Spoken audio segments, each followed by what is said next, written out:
Donc on peut enchaîner. Qu'est-ce que vous vouliez aborder? Attends, parle pas trop vite. Qu'est-ce que vous vouliez aborder? Ben la valeur des hommes politiques depuis 1939. Oui, vous me disiez que vous aviez un collègue résistant qui avait parlé au maire de son point de vue Oui, sur... c'est ça. Dans une réunion le 8 mai, j'avais un collègue avec moi qui, qui disait au maire, quand on voit l'époque aujourd'hui, Monsieur le maire, on regrette d'avoir cassé la gueule à Adolphe. Alors le maire, ça l'a un peu scandalisé. Il dit, vous êtes d'accord, monsieur Beauvau? Je dis, ben oui, moi je suis pas d'accord avec lui. Ah ben c'est bien qu'il me dit. Je dis, parce que moi, vous savez, c'est pas Adolphe qu'on aurait dû laisser, c'est Staline, histoire de faire travailler les Français. Et là, il a vite compris. Parce que c'est ça qui est très important pour vous, c'est le travail. C'est que les gens ne veulent plus travailler. Et on ne peut pas s'en sortir autrement que par le travail. Mais quel lien vous faites entre le manque d'envie de travailler de la population et l'incompétence des politicards? Est-ce que vous faites un lien entre ces deux phénomènes? Il y a l'incompétence. Non, mais les gens ont tellement fait fort. Nos ancêtres sont battus pour les 40 heures et aujourd'hui, les ouvriers se battent pour 35 heures. Alors que c'est pas possible de vivre avec 35 heures de travail par semaine. Ce n'est pas possible. C'est tout. Il n'y a pas à discuter. Il faut faire un minimum d'au moins 40 heures. Je comprends. Donc vous me disiez par rapport à la politique qu'il n'y a aucun parti qui a vos faveurs. Aucun... Personne n'ose obliger les Français à travailler. Les partis, tous les partis, de droite, de gauche ou du milieu, il n'y en a pas un qui veut mettre les Français au travail. Mais quand vous parlez d'inégalité et de privilèges, est-ce que vous ne pensez pas qu'une société où on remet les gens au travail, c'est aussi une société où on accentue les privilèges? Comment on fait pour combattre les privilèges et augmenter le travail? Ben, les privilèges, il ne devrait pas y en avoir, parce que je vous cite par exemple, à Saint-Joriot, si vous voulez aller à la plage, il faut payer. Qu'on veuille payer pour la plage, je veux bien, mais par exemple, les employés municipaux, c'est gratuit pour eux. Parce que sûrement, ils sont plus français que moi. Bon, là, alors du coup, c'est un exemple de privilège. Oui. De gens, les employés municipaux, c'est pas des gens qui ont une situation particulièrement Non, mais c'est un privilège. C'est un privilège, oui. L'EDF, pourquoi ils le font? C'est la seule boîte qui a refusé les 35 heures pour la bonne raison qu'ils en font que 32. Pourquoi eux, ils font 35 heures ou 32 et les autres en feraient plus? Ce n'est plus que des privilèges, partout, partout, partout. Et que ce soit les hommes politiques de droite, de gauche ou du milieu, ce n'est plus que des privilèges en France. Je vois. Alors, quel avenir politique vous envisageriez, vous, comme une solution à cette situation de la France en 2026? Il faut remettre la France au travail. C'est-à-dire il faut faire travailler les Français en les payant correctement et en réduisant les frais des gouvernements ou des hommes politiques. Donc, a beaucoup trop de frais. Moins de fonctionnaires, moins de politiques, moins de fonctionnaires. Réindustrialisation. Je suis peut-être vieux, mais on a inventé l'électronique pour supprimer de la main-d'œuvre. Total, l'électronique nous a augmenté la main-d'œuvre, alors que ça devrait être le contraire.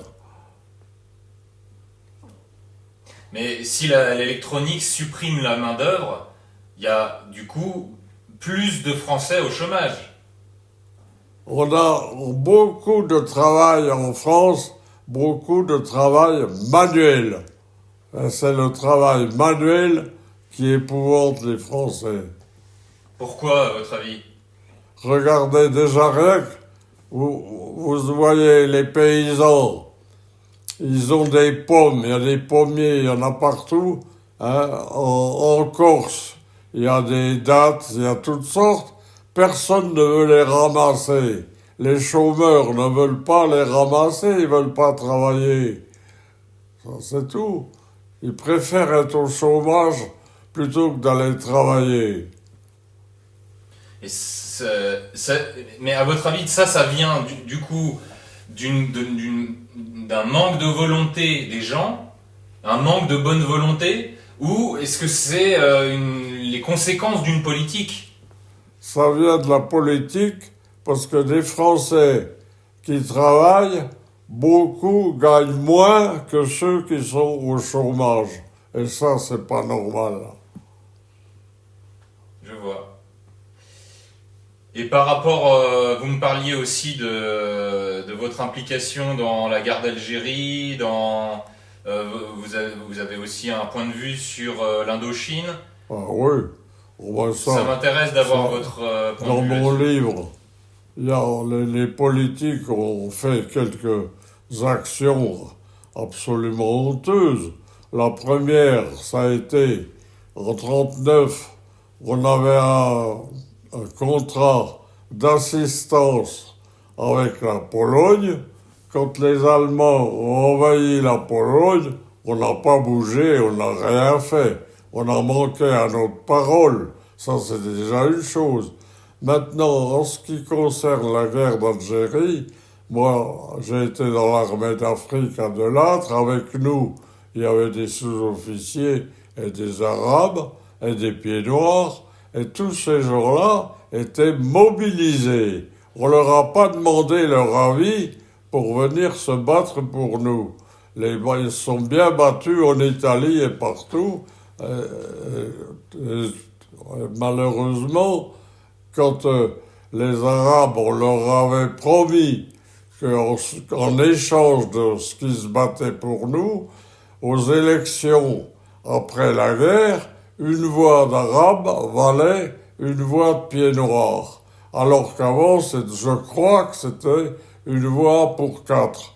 Alors, à la libération, quand la guerre a été finie, les Arabes ont voulu réclamer ce qu'on leur avait promis, et à ce moment-là, ils ont manifesté, et on a tiré dedans, et on a tué quelques milliers. Ça a été le début de la guerre d'Algérie, parce que si les hommes politiques avaient soutenu leurs collègues qui avaient défini que les Arabes c'était égal aux Français, il n'y aurait pas eu la guerre d'Algérie. On aurait perdu l'Algérie, mais pacifiquement. Et ça a été le début parce que les politiques n'ont pas respecté leurs engagements. Maintenant, en ce qui concerne la guerre d'Algérie, aussi il y a une chose honteuse, c'est que des gouvernements, je ne me rappelle plus si c'est de droite ou de gauche, ont envoyé les jeunes du contingent, c'est-à-dire des jeunes qui étaient soldats, qui apprenaient à défiler à la caserne ou des trucs comme ça, on les a envoyés en Algérie se battre contre des félagas qui avaient déjà plusieurs années de maquis. Et ils ont été massacrés. Ils n'étaient pas capables de se défendre ni de rien.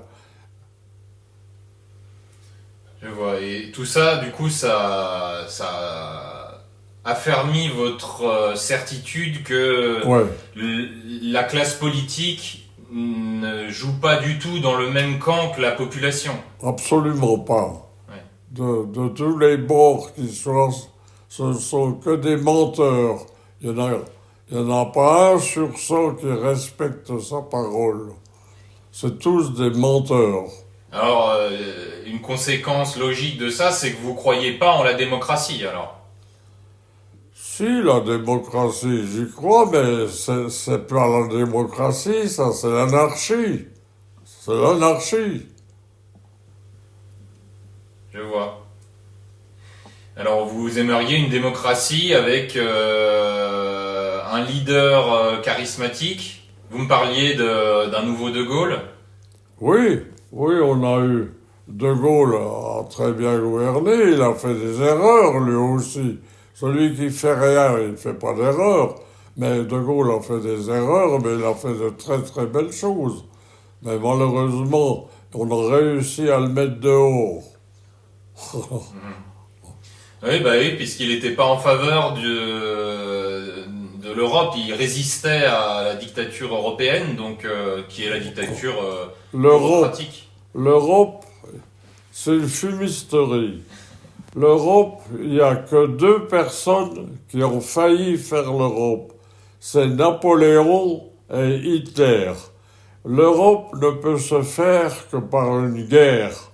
Comment voulez-vous mettre au pas des Grecs qui n'écrivent pas comme nous, des Yougoslaves qui parlent une autre langue, des Polonais et toutes sortes de gens qui ont toutes sortes de langues, alors que pour faire l'Europe, moi je suis partisan de l'Europe à fond, il faut un seul gouvernement pour toute l'Europe, une seule loi et une seule langue, surtout.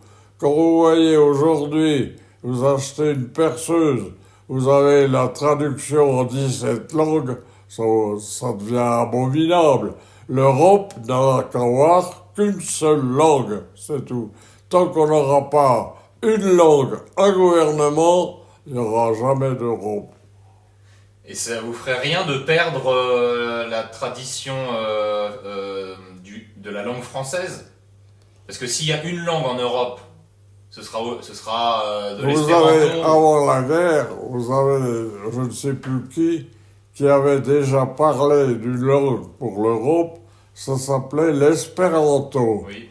Et ce type-là devait être très bien, mais on ne l'a pas cru, on ne l'a pas écouté. Mais il faut une seule langue, c'est tout. Je pense que c'est un projet qu'ils ont toujours. Ils poussent beaucoup les indépendantismes en ce moment en Europe. Ils essayent de faire en sorte que l'indépendantisme corse, l'indépendantisme breton, l'indépendantisme alsacien, tout ça, tous les indépendantismes, ils essayent de les stimuler afin de fractionner, de diviser les pays et d'enlever du pouvoir au pays, Ouais. pour que ensuite l'instance européenne prenne plus de pouvoir et qu'il puisse diffuser une langue et une économie européenne. Je pense que ce projet-là, il est en cours. Vous avez un pays extraordinaire, c'est la Suisse. Ils ont plusieurs langues, mais ils n'ont qu'une langue officielle. Ils ont plusieurs langues, plusieurs cantons, et on peut faire l'Europe comme le régime de la Suisse aussi. La Suisse est un seul pays, mais il y a plusieurs cantons. L'Europe, c'est un seul pays, mais il y a plusieurs cantons, c'est la France, l'Allemagne, etc. Et vous pensez que c'est des travailleurs, les Suisses, ils ont un modèle industriel et un modèle productif qui est satisfaisant? Les Suisses, c'est des gens valables. Vous avez vu les élections, les Suisses ont refusé une 4e semaine de congé payé aux élections. Vous croyez qu'en France, c'est possible? Non. Ils auraient plutôt admis une 5e. Là, ils aiment bien. En France, on aime bien le. Non. La Suisse, c'est un pays fantastique. D'accord. C'est pas compliqué. Attendez, Quand une vous êtes seconde, à je Annecy, vérifie le son. Je vérifie que ça enregistre bien. Ok. quand vous êtes à Annecy, vous faites 35 km à Annemasse vous passez la frontière, vous tombez dans un autre monde. Faudrait que j'y aille un petit peu.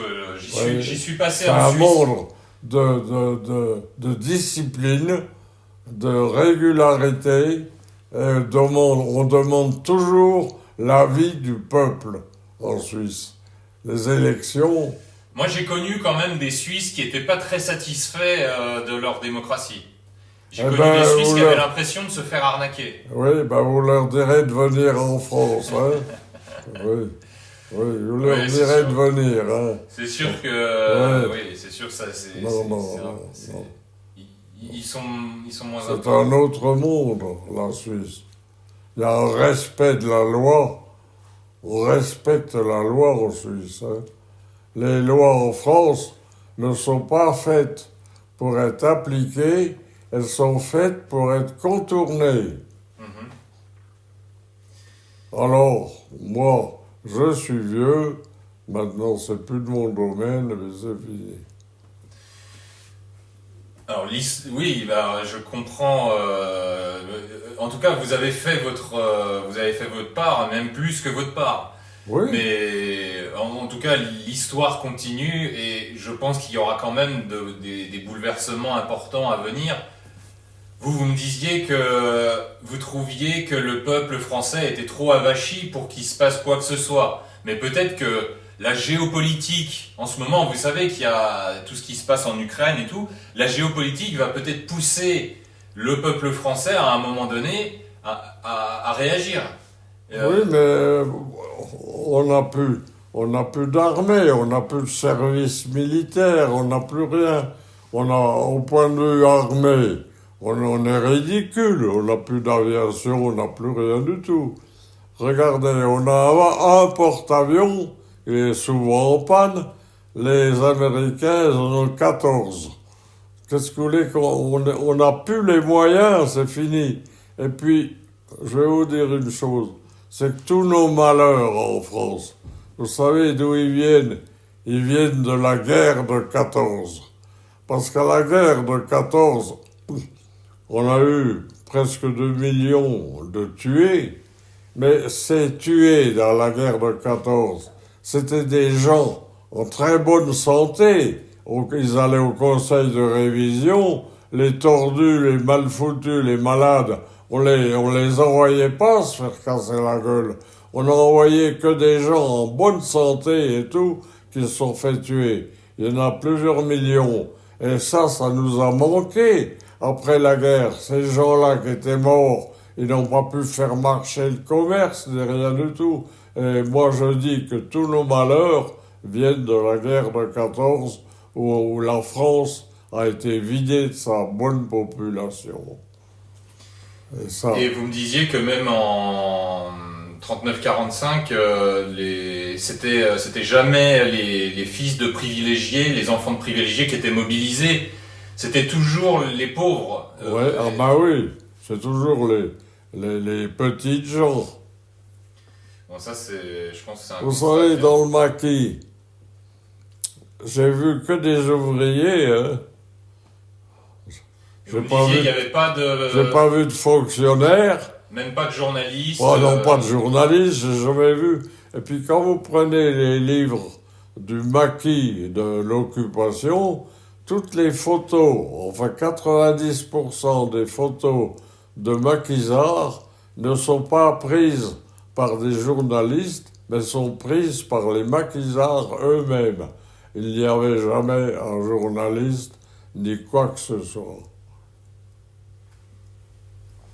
Alors du coup, je vous renvoie, vous qui écoutez cette interview, au livre de Jean-François Mauveau, dans lequel vous trouverez beaucoup de photographies qu'il a pris lui-même. Voilà. Et dans mon livre, il manque, dans le maquis, j'ai 3 pellicules qui ont été perdues, parce qu'évidemment, on ne pouvait pas les faire développer, elles ont été cachées, et on ne les a pas retrouvées. J'avais vraiment de très belles photos d'embuscades, etc. Mais je n'ai jamais vu un journaliste dans le maquis. Jamais, jamais. D'accord. Et vous, donc, vous vous étiez engagé auprès de la... Alors le nom du groupe m'échappe, mais c'était une section communiste Oui, dans laquelle vous étiez engagé. c'était un maquis communiste. Mais vous, c'était pas du tout... Parce que C'était pas un engagement je idéologique suis que vous arrivé aviez. là-dedans parce que j'ai été ouvrier et que j'ai rencontré des syndicalistes communistes qui m'ont indiqué où m'adresser pour aller dans le maquis. Mais il y en a qui allaient dans la S, c'était autre chose. On s'occupait pas de politique. Hein. Il y Ce que avait vous qu'une écrivez- chose, c'était casser la gueule aux moches. Ouais. C'est tout. Ce que vous écrivez dans le livre, c'est que ce qui vous intéressait, vous, c'est plutôt le mode de fonctionnement autonome en escouade de 7, Ouais. plutôt que le mode militaire. C'est-à-dire que nous, on avait l'ennemi, c'était l'Allemand sur place, alors que l'AS et les autres militaires avaient prévu de faire ça en même temps que les autres débarquaient. Tandis que les communistes, soutenant les Russes, ont dit tout de suite, il faut tout de suite attaquer les Allemands. C'est ça. On ne pouvait pas attendre. Mais enfin, là, je suis particulièrement déçu et dégoûté de la société française. C'est tout. Vous avez pas. C'est ce qui transparaît dans ce que vous me disiez, c'est vous n'avez pas beaucoup d'espoir pour l'avenir. Vous estimez que voilà. Ah, il faudrait vraiment que ou les islamistes nous envahissent ou quelque chose comme ça, mais faut que ce soit quelque chose de très grave pour que les Français réagissent. Parce qu'ils sont trop anesthésiés. Ils sont trop avachis. Ils sont avachis complets. Et moi, ils sont trop riches. Oui, vous pensez qu'il faut manquer pour bouger. Ouais. Ouais. Ah ouais.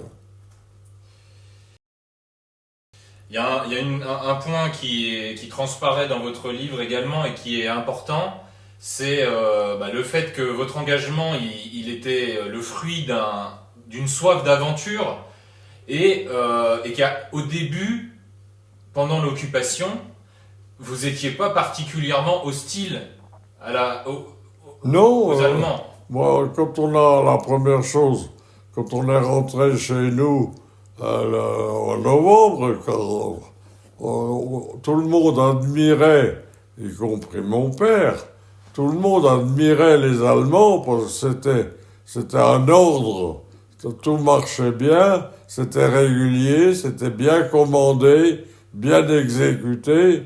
Alors qu'avant, on avait un bordel français inimaginable. Mais comment ça se traduisait ça au quotidien, la présence allemande dans la vie quotidienne d'une famille, comment ça se traduisait l'efficacité? Les boulangeries, les boucheries, tout ça, c'était ouvert, ça marchait bien. Il n'y avait pas de tickets, il n'y avait rien, ça marchait très bien. Tout marchait bien. Ça s'est dégradé par la suite, peut-être. Mais je veux dire, l'ordre allemand a impressionné. Et après, petit à petit, l'ordre allemand a dégoûté parce que c'est devenu de pire en pire à la fin. Comment ça se traduisait? Ah ben, c'est qu'après, il y a eu quelques assassinats. Alors, il y avait les exécutions d'otages, etc. Il y a eu des exécutions Et d'otages. puis après, il y a eu les réquisitions allemandes qui ont fait qu'ils prenaient beaucoup de nourriture à la France, ce qui fait que les Français, nous, il nous restait plus grand-chose. Alors on n'avait plus grand-chose à manger, plus de liberté, alors c'est venu la haine de l'Allemand. Mais si les Allemands Alors, s'étaient bien conduits du premier jour au dernier jour, toute la nation était pour eux. Alors, au moment du discours de Pétain, tout le monde était pour Pétain, hein, tout le monde. Tout le monde en avait marre. Hein. La France, c'était quelque chose, c'était un bordel infâme. Infâme. Alors au début de la guerre, La drôle de guerre. ouais, Je me souviens de la drôle de guerre. Je vais vous dire une chose, on n'en parle pas, mais c'est... Du côté de Sarreguemines, il y a le Rhin, et en 1939, à la déclaration de guerre, personne n'a bougé, chacun était devant le Rhin, les Allemands d'un côté, les Français de l'autre, etc., et vers Sarreguemines. Alors, au bord du Rhin, la nuit, il y avait des Français qui allaient en Allemagne essayer pour faire des prisonniers, et puis vous aviez des Allemands qui venaient avec des canaux pneumatiques pour faire des prisonniers français. Mais les Français qui montaient la garde au bord du Rhin avaient reçu des ordres quand les Allemands arrivaient la nuit pour faire des prisonniers, ils arrivaient avec des pneumatiques, ils n'avaient pas le droit de tirer dessus tant que les Allemands n'avaient pas dépassé le milieu du fleuve parce qu'ils étaient chez eux.